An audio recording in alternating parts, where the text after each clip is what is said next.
नमस्कार, आप सभी का स्वागत गांव किसान में। मैं हूं मुकुल शर्मा। गांव किसान एक ऐसा कार्यक्रम जिसमें लगातार आपको हम जानकारी देते हैं कृषि और उससे संबंधित क्षेत्रों के बारे में। और इसके लिए हमारे कार्यक्रम में हैं 3 भाग। पहले बात करेंगे खेती किसानी की, उसके बाद आपको दिखाएंगे हमारा पशुधन में क्या है आज खास, और आखिर में बात करेंगे एक सफल यानी कामयाब किसान की दास्तान की। तो चलिए शुरुआत करते हैं कार्यक्रम की।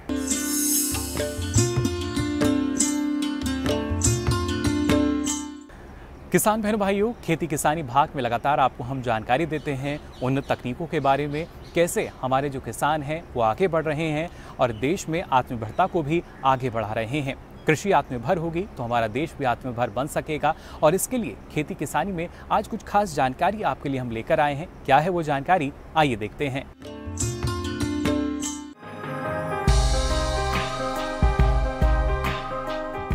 देश में इस समय लगभग सभी जगह खरीफ सोयाबीन की बुआई का काम हो चुका है, जबकि कुछ जगह फसल बढ़वार ले रही है। ऐसे में फसल को खास देखभाल की जरूरत होती है। बारिश के मौसम में सबसे बड़ी समस्या खरपतवार की होती है। इस समस्या के निदान के लिए किसान समय समय पर निराई गुड़ाई कर सकते हैं। साथ ही खरपतवार नाशी का छिड़काव करके भी खरपतवार को नियंत्रित किया जा सकता है। सोयाबीन फसल में एक खास बात यह है कि ज्यादा बारिश इसे नुकसान नहीं पहुंचाती, क्योंकि इनकी जड़ों में एरनकाइका उत्तक बन जाते हैं जो जड़ों को हवा प्रदान करते हैं। इससे पौधा सांस ले पाता है और दूसरी क्रियाएं जरूरत के हिसाब से होती रहती है। इसके अलावा जिन हिस्सों में बारिश नहीं हो रही हो, वहां के किसान जरूरत के हिसाब से सिंचाई करें। वैसे सोयाबीन को कुल 3 से 4 सिंचाइयों की आवश्यकता होती है। साथ ही फली बनने के समय सिंचाई बहुत जरूरी है। इस समय पानी की कमी पैदावार को काफी प्रभावित कर सकती है, इसीलिए किसान खेत में नमी का खास ध्यान रखे। सोयाबीन में लगने वाले रोग। पत्तियों का धब्बा रोग। सोयाबीन की पत्तियों में हल्के लाल कत्थई रंग के धब्बे दिखाई देते हैं। कभी कभी इस रोग के लक्षण तने पर भी दिखाई देते हैं। रोग का प्रकोप अधिक होने पर पत्तियां समय से पहले ही टूट जाती है। रोकथाम के लिए फसल पर कार्बेंडाजिम या थायोफिनेट मिथाइल का 0.05% घोल का छिड़काव करें। दवा का छिड़काव बुआई के 30 से 35 दिन पर करें। अच्छे परिणाम के लिए 15 दिनों के बाद दोबारा छिड़काव करें। सोयाबीन में होने वाला पीला मौजेक रोग। पीला मौजेक एक वायरस जनित बीमारी है जो खासकर सफेद मक्खी से होता है। इसके प्रकोप से पौधा पीला पड़ने लगता है और बिना फलियां लगे सूखने लगता है। रोग के शुरुआती लक्षण दिखाई देने पर संक्रमित पौधों को उखाड़कर अलग कर दे। विशेषज्ञ की सलाह पर उचित दवा का छिड़काव करें। वहीं मूंगफली की फसल की बात करें तो इसके लिए अच्छी पैदावार लेने के लिए उर्वरकों का सही प्रयोग बहुत जरूरी है। उर्वरक का प्रयोग मिट्टी की किस्म के हिसाब से ही करें। किसान nitrogen 20 kilo, phosphorus 30 kilo, potash 45 kilo, gypsum 250 kilo, borax 4 kilo प्रति हेक्टेयर की दर से दे। इसके अलावा यदि वर्षा ना हो और सिंचाई की सुविधा हो तो आवश्यकता अनुसार 2 सिंचाई या फली बनते समय देनी चाहिए। साथ ही फसलों को रोगों और कीटों से बचाने के लिए कृषि विशेषज्ञ की सलाह से उचित दवाओं का छिड़काव करें। तो देखा आपने कितना महत्वपूर्ण है हमारे जो किसान हैं लगातार अग्रसर होते रहें और इसके साथ साथ उनका जो मुनाफा है वो भी बढ़ता रहे। फिलहाल गांव किसान में यहाँ वक्त तो चला एक छोटे से ब्रेक का।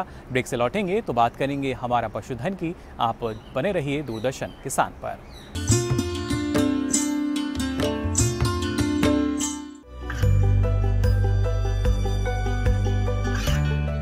गांवों और पिछड़े क्षेत्रों में सरकारी योजनाओं की जानकारी पहुंचा। देश में कौशल और क्षमता विकास कर ग्रामीणों को सामाजिक बदलाव और विकास से जोड़ने की दूरदर्शन किसान की पहल चौपाल चर्चा देखें सोमवार से शुक्रवार सुबह 9 बजे।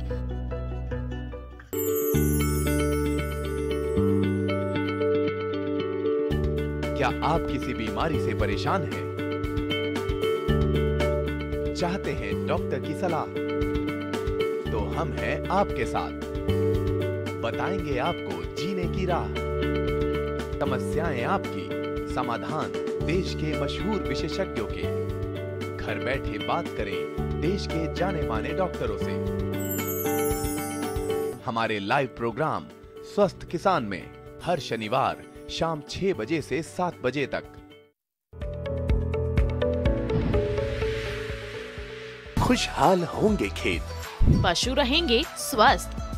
सरकारी स्कीम का होगा लाभ, जब एक्सपर्ट्स का मिलेगा साथ। आपके सवाल, विशेषज्ञों के जवाब, सिर्फ एक फोन कॉल की दूरी पर। देखिए किसानों का अपना प्रोग्राम हेलो किसान, सोमवार से शुक्रवार शाम 6 बजे से सिर्फ दूरदर्शन किसान पर।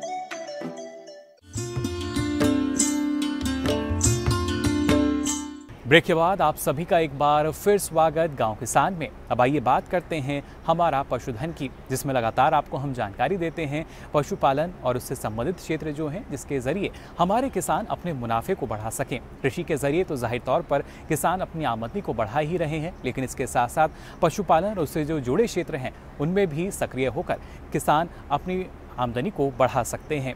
आज आपके लिए हमारा पशुधन में क्या है खास, आइए देखते हैं।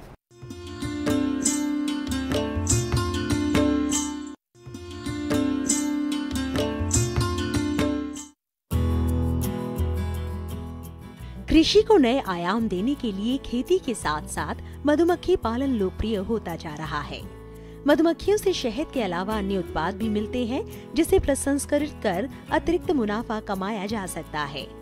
मधुमक्खियों के बारे में बेहतर जानकारी लेकर इस व्यवसाय को शुरू किया जा सकता है। इस व्यवसाय की सबसे अच्छी बात ये है कि इसे हर वर्ग का किसान या युवा आसानी से कर सकता है, क्योंकि इसमें शुरुआती खर्च बेहद कम होता है। उपलब्ध पूंजी और स्थान के हिसाब से व्यवसाय का स्वरूप घटाया या बढ़ाया भी जा सकता है। इसीलिए छोटे या भूमिहीन किसानों के लिए ये व्यवसाय वरदान से कम नहीं। मधुमक्खी पालन को व्यावसायिक रूप देने के लिए किसान इनका कृत्रिम रूप से पालन कर शहद निकालते हैं। इन्हें पालने के लिए मौन ग्रहों का इस्तेमाल किया जाता है। मौन ग्रह लकड़ी का एक विशेष प्रकार से बना बक्सा होता है, जिसका सबसे निचला भाग तलपट कहलाता है। तलपट के ठीक ऊपर वाला भाग शिशु खंड कहलाता है। शिशु खंड में अंडा, लार्वा, प्यूपा पाए जाते हैं। वह मौन वंश के तीनों सदस्य श्रमिक, रानी व नर रहते हैं। मौन ग्रह के 10 भाग में 10 फ्रेम होते हैं। श्रमिक मधुमक्खी द्वारा शहद का भंडारण इन्हीं कक्ष में किया जाता है। मधुमक्खियों का पोषण पराग व मकरंद द्वारा होता है, जो फूलों से मिलता है। व्यवसाय शुरू करने से पहले पालक इस बात को सुनिश्चित कर ले कि मधुमक्खियां अपना भोजन कहां से प्राप्त करेगी। इसीलिए बक्से ऐसे स्थान में रखें जहां पेड़ पौधे बहुतायत में लगे हो, या फिर खेत के बीचों बीच भी रखे जा सकते हैं। मधुखंड में स्थित चौखटों में जब 75 से 80% तक शहद जमा हो जाए तो शहद निकाल लिया जाता है, जिसे साफ करके बोतलों में भरकर आसानी से बेचा जा सकता है। किसान चाहे तो अपना समूह बनाकर भी अपने उत्पाद बाजार में बेच सकते हैं। इस तरह से मधुमक्खियां भूमिहीन किसानों और युवाओं का भविष्य संवारने में सक्षम है। बस जरूरत है सही जानकारी लेकर आगे बढ़ने की। भारत कृषि प्रधान देश है, और जहां पर हम देखते हैं कि जो हमारे लाभकारी कीट हैं उनका एक बहुत बड़ा रोल है कृषि उत्पादन में। और मधुमक्खी पालन जो है वो एक अच्छा व्यवसाय भी है, और अगर हम देखें तो उत्पादन की दृष्टि से ये परपरागण की क्रिया करके हमारे उत्पादन को बढ़ाने का कार्य करती है। मधुमक्खी पालन जो है वो भारत में 3 तरह की मक्खियाँ पाई जाती हैं। एक तो एपिस फ्लोरा है, जो बहुत छोटी आकार की मक्खी होती है, जिससे हमें 750 ग्राम तक शहद मिलता है। दूसरी मक्खी होती है एपिस सिराना इंडिका, जो मधुमक्खी पालन के लिए प्रयोग में लिया जाता है, एपिस सिराना इंडिका। इसके साथ साथ एक और मक्खी है एपिस डॉर्सेटा, जो बड़ी मक्खियाँ होती हैं, जो बहुत एग्रेसिव होती है और जिसको हम पालने की दृष्टि से उसे नहीं पाल सकते। जो बड़े बड़े आपने देखा होगा टंकियों में या बड़े बड़े पेड़ों में बड़े छत्ते लगाती है, और इनके छत्ते करीब 1 मीटर के लगभग होते हैं। लेकिन इस पे अभी बहुत अनुसंधान चल रहा है। अगर ये पालने के योग बन जाए तो शायद इसमें हमें बहुत अच्छा रिज़ल्ट मिल सकता है। भारतवर्ष में जो है 60 के दशक में जो है इटालियन से ये जो मक्खी है जो पाली जा रही है वो इटालियन मधुमक्खी है, एपिस मेलिफेरा। ये इटली की मक्खी है। और पूरे एक बॉक्स के अंदर 3 तरीके की मक्खियाँ होती हैं। रानी होती है, नर होता है और वर्कर होता है। रानी का काम है वो अंडे देने का काम है, जो पूरे उसमें अंडे देती है, जो प्रतिदिन करीब 1500 से 2000 अंडे प्रतिदिन वो दे सकती है। इसके साथ साथ जो नर का काम है वो सिर्फ संभोग करना है, और वो पूरे एक बॉक्स में 200 से 400 मक्खियाँ होती हैं। वो निर्भर करता है उसके ऊपर, जब हमारे पास बहुत कुछ उपलब्ध होता है। इसके साथ साथ जो वर्कर है वो सारा काम करती है। वो वर्कर जो है वो शहद लाने का काम करती है, पराग लाने का काम करती है। मधुमक्खी पालन से जो है वो हमें जो है वो शहद मिलता है, इसके साथ साथ वैक्स मिलता है, पराग मिलता है, और जो हम देखते हैं कि ये शहद जो है बहुत ही अच्छा गुणकारी होता है, जो हमारे बहुत से औषधि में प्रयोग किया जाता है। पराग भी जो है वो औषधि के रूप में उसका प्रयोग किया जाता है। उसे हम इसके सिरे में लगा करके उसका कलेक्शन का काम करते हैं, और इससे जो है एक बॉक्स से हमें 40 से 50 किलोग्राम शहद तक एक बॉक्स से, जो हमारी इटालियन मधुमक्खी है जो एपिस मेलिफेरा, इससे एक बॉक्स से हमें 40 से 50 किलोग्राम शहद मिलता है। इसका सबसे अच्छा समय जो है वो सितंबर से लेकर के और मार्च तक जो है, जहां पर हम अधिक से अधिक शहद को प्राप्त कर सकते हैं। इसे कोई भी किसान भाई या जो युवा जो है वो इसे कर सकता है। खेती के साथ साथ ये मधुमक्खी पालन करके वो अपने लाभ को कमा सकता है, अतिरिक्त वो आय अर्जित कर सकता है। इसके साथ साथ जो है उसका कृषि में उत्पादन भी बढ़ सकता है। और आइए अब नजर डाल लेते हैं जुलाई माह के पशुपालक कैलेंडर पर, यानी वो कौन सी प्रमुख बातें हैं जिनका ख्याल आपको रखना होगा, और उसके जरिए ही आपके पशु की जो सेहत है, स्वास्थ्य है, वो बरकरार रह सकता है।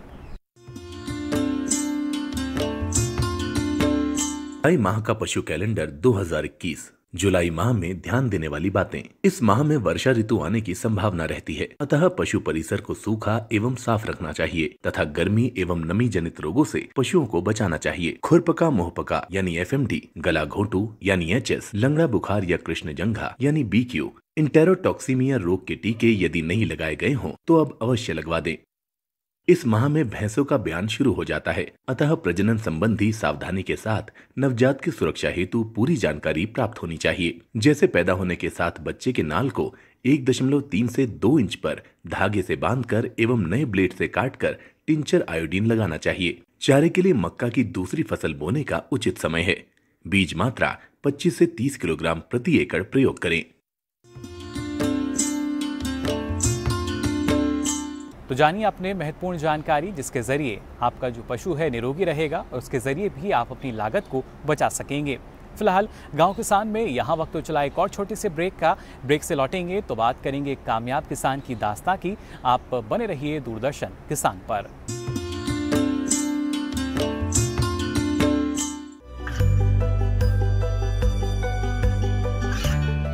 गांवों और पिछड़े क्षेत्रों में सरकारी योजनाओं की जानकारी पहुंचा। देश में कौशल और क्षमता विकास कर ग्रामीणों को सामाजिक बदलाव और विकास से जोड़ने की दूरदर्शन किसान की पहल चौपाल चर्चा देखें सोमवार से शुक्रवार सुबह 9 बजे।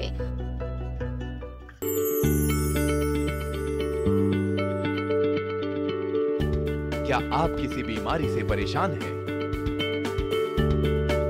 चाहते हैं डॉक्टर की सलाह? तो हम हैं आपके साथ, बताएंगे आपको जीने की राह। समस्याएं आपकी, समाधान देश के मशहूर विशेषज्ञों के। घर बैठे बात करें देश के जाने माने डॉक्टरों से। हमारे लाइव प्रोग्राम स्वस्थ किसान में हर शनिवार शाम 6 बजे से 7 बजे तक। खुशहाल होंगे खेत, पशु रहेंगे स्वस्थ, सरकारी स्कीम का होगा लाभ, जब एक्सपर्ट्स का मिलेगा साथ, आपके सवाल विशेषज्ञों के जवाब, सिर्फ एक फोन कॉल की दूरी पर।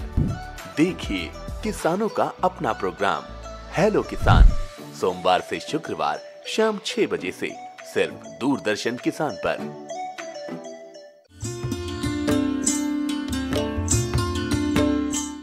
ब्रेक के बाद आप सभी का एक बार फिर स्वागत गांव किसान में। अब आइए बात करते हैं एक सफल और प्रगतिशील किसान की सफलता की गाथा की। जी हां, आपको लगातार हम दिखाते हैं कामयाबी की दास्तां। आज भी एक ऐसी ही दास्तां आपके लिए हम लेकर आए हैं।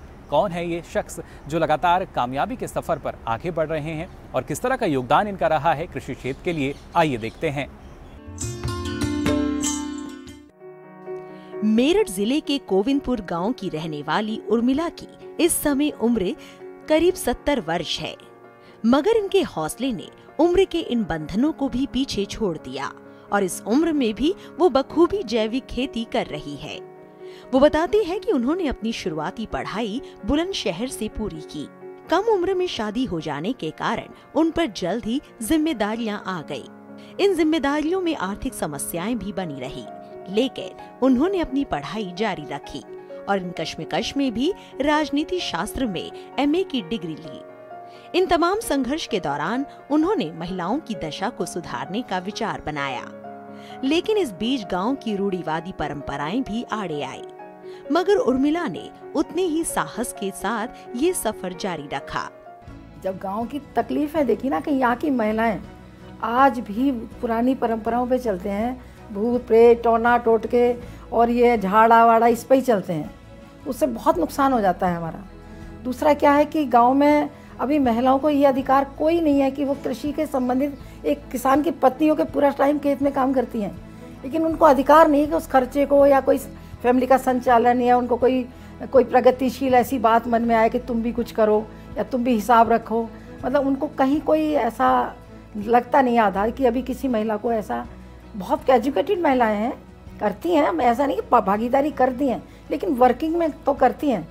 लेकिन अभी जो मान्यता मिलनी चाहिए कि स्त्री को आज के एजुकेशन के युग में, जब हम कंप्यूटर में पहुंच गए हैं, प्लेन उड़ा रहे हैं, हवाई जहाज चला रहे हैं, तो हमारी गांव की महिलाएं अभी बहुत पीछे हैं। पति की मौत के बाद उनके बेटों ने उनका पूरा साथ दिया। उनके परिवार ने भी खेती के उनके निर्णय को सहर्ष स्वीकार किया। अपने पति की नौकरी के दौरान ही उन्होंने बागवानी करना सीख लिया था, लेकिन उनका ये ज्ञान गांव आकर फलीभूत हो गया। आज उनके खेतों में बासमती धान, गेहूं, हल्दी जैसी फसलें लगी हुई हैं। बासमती राइस है वो घर का बहुत अच्छी क्वालिटी का तैयार हो रहा है और बहुत खुशबूदार, बहुत ड्यूरेबल, उसमें कीड़ा वगैरह नहीं आ रहा, ना गेहूं में भी कीड़ा नहीं आ रहा। तो उपभोक्ता को ये बात बहुत पसंद आई है। हल्दी की सबसे ज़्यादा डिमांड है और ये फ़ायदे की भी चीज़ है, क्योंकि जो हल्दी आप बाज़ार से लेते हैं उसको पानी में घोलिए तो उसमें आपका पूरा घुलेगा नहीं, नीचे बैठ जाएगा, हमारा पूरा घुल जाएगा। तो ये इसकी पहचान है। और पाउडर, हल्दी पाउडर की बहुत डिमांड है। और मेरे पास अभी थोड़ी जगह है तो मैंने क्या किया, पूरी बाउंड्री पे हल्दी लगा दी। कैसे क्या करें, बॉर्डर को मैंने सील कर लिया और ये बीच में जहाँ पर जगह है ना वो सारा भी मैंने कर दिया उसी से। तो हल्दी को बढ़ाना है और हल्दी में बहुत फ़ायदा है। वो अपनी फसलों से बने उत्पाद बेचती हैं। इसके लिए उन्होंने गांव की महिलाओं को रोजगार दे रखा है। आज उर्मिला खुद प्रकृति को संवारने में लगी है। इनके खेतों में एक हिस्सा ऐसा भी रखा गया है जिसमें खूबसूरत फूलों के पौधे और औषधीय पौधे भी लगे हुए हैं। वो बताती है कि ऐसे स्थानों में सुकून और शांति का अनुभव होता है। जो आपके पूर्वजों ने गांव में संपत्ति छोड़ी है उसको पुनरुद्धार कीजिए और उसमें जाकर काम लगा के, मन लगा के काम कीजिए, ताकि आपको जो आपकी खेती बाड़ी है आज के युग में बहुत बड़ा व्यवसाय बन गई है। तो ये नहीं है कि छोटा हम रोटी खाएंगे और एक गंवार किसान बन के रहेंगे। किसान नहीं बनना है हमको, आपको तो एक व्यवसायी बनना है जो आपकी फार्मिंग से आपको मिलेगा। आप लौट के गाँव में आइए, गाँव को थोड़ा मोटा कीजिए और शहर को थोड़ा पतला कीजिए। मेरी आपसे निवेदन है कि युवा पीढ़ी को इस तरफ आना चाहिए और जो शहर में रह करके आप जीवन यापन करें उससे श्रेष्ठ स्वास्थ्य मिलेगा, विचार आपका संगठन मिलेगा, आपका परिवार मिलेगा। आप पशुपालन करके अच्छी व्यवस्था अपने बच्चों की, अपने परिवार की बना सकते हैं। सही मायनों में देखा जाए तो उर्मिला न केवल महिला सशक्तिकरण के लिए लाजमी कदम उठा रही है, बल्कि इस दौड़ भाग से भरी जिंदगी को बेहतर ढंग से जीना भी सिखा रही है।